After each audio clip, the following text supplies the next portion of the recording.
What's up, guys? It's Brett Smith here, and in this video I wanted to talk about giving yourself a way out.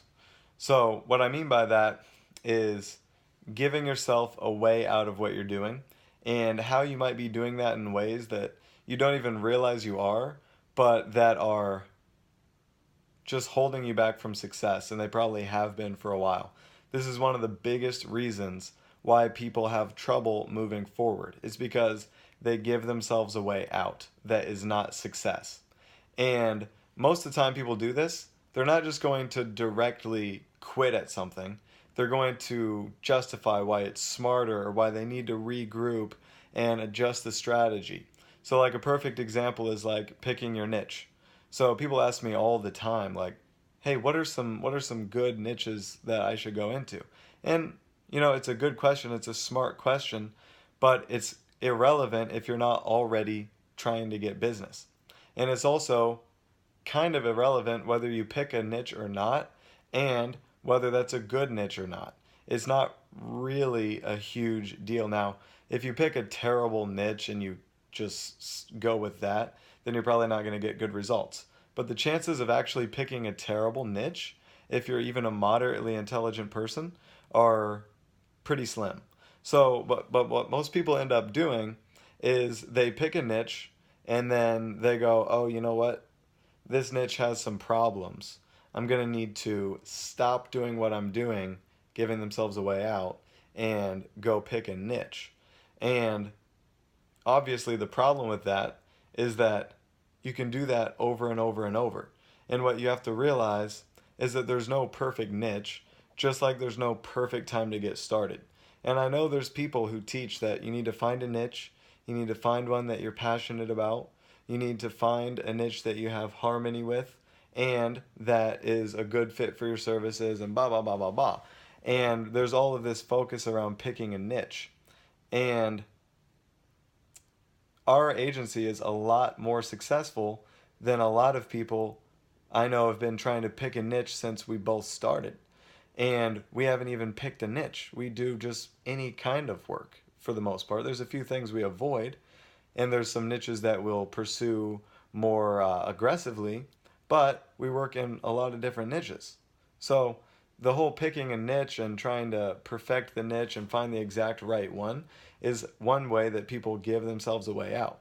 Because even when they do pick one, they will abandon that in a few weeks or a few months, and it's really just an excuse to stop doing hard work. It's an excuse to stop prospecting. It's an excuse to stop going on calls with people and trying to get better at sales and trying to refine your offer and trying to create something that people want to pay you for. And it's just an excuse and a cop out to leave and basically take a rest and while you pick your new niche, or pull things back and reel it in a little bit while you regroup. And really it's just all bullshit. So that's just one way that people give themselves a way out, and that you have to really watch out for because it's insidious. Because the way that you trick yourself into that in your mind isn't by agreeing that you're giving up or agreeing that you're going to take some time and rest.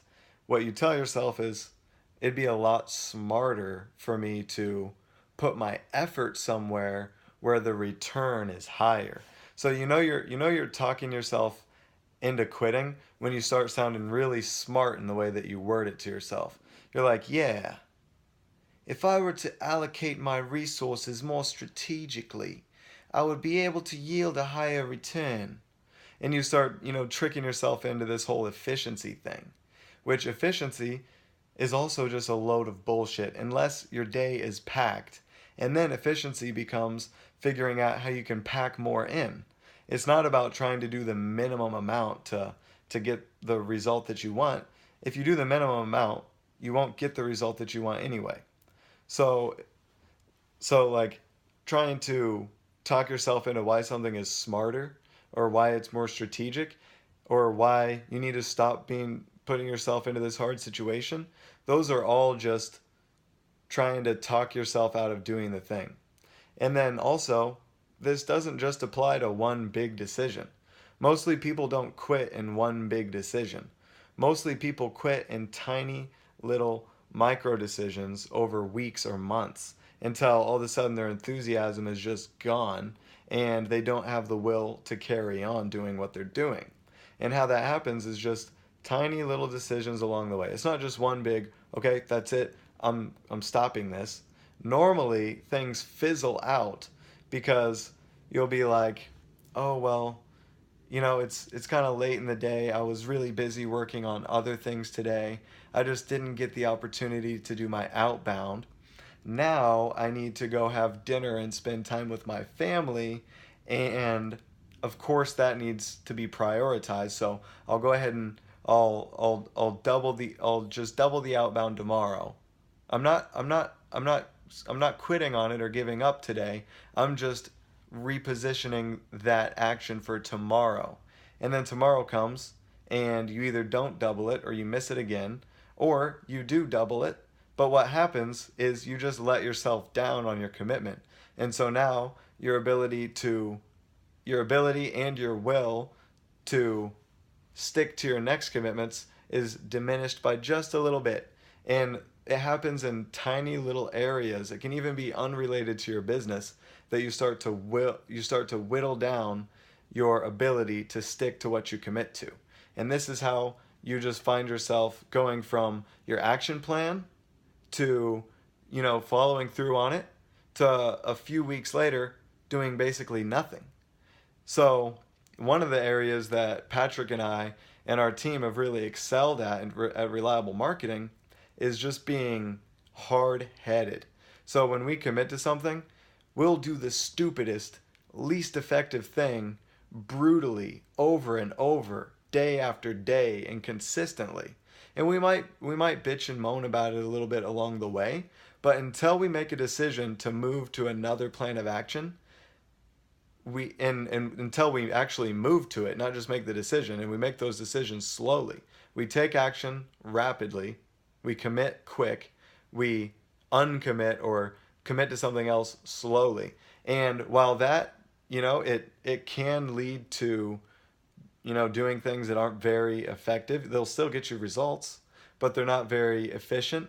It can lead to doing that, but the downside of that pales in comparison to the downside of quitting things early. So you want to err on the side of being hard-headed and kind of dumb, but just repeatedly doing the actions and getting it done over, being too smart for your own good and quitting on things before you see it through. And it's a thing that Patrick and I talk about kind of a lot. I mean, it's kind of an old joke now, but we talk about being like how it's smart to be dumb and it's dumb to be smart. And what we mean is it's it's it's actually dumb to be so smart that you're able to talk yourself out of what's good for you. And that is extremely common if you just look around, or even if you look at your own behavior. You'll see how you rationalize your way out of things that are good for you. And you'll also see how it's smart to be dumb. So you'll see people in the marketplace, you'll see people maybe in sports or other activities. You'll always see those people who are they almost look like they're too dumb to be as successful as they are, but actually that it's not really dumb, it's just a joke, but it's that spirit of just doing the work, whether it's efficient or not, and just being hard-headed about it. It's that spirit that is extremely powerful, and it makes you a powerhouse at getting things done. And another little secret is that when you exercise that discipline to do things over and over that maybe you're not very effective at, or the thing that you're doing isn't very effective, while you're getting results at the same time, whether it's even if it's slowly, you're also developing that action to where you do that for 6 months and you will make that activity very effective because you're forcing yourself to do it every day.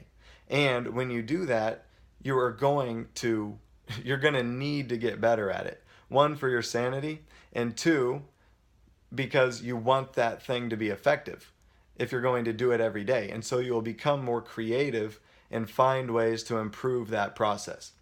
So this whole talk has been a little bit vague, I know, but this stuff is really, really important. So make sure that you're not being too smart, and remember that it's smart to be dumb. And I'll see you in the next one.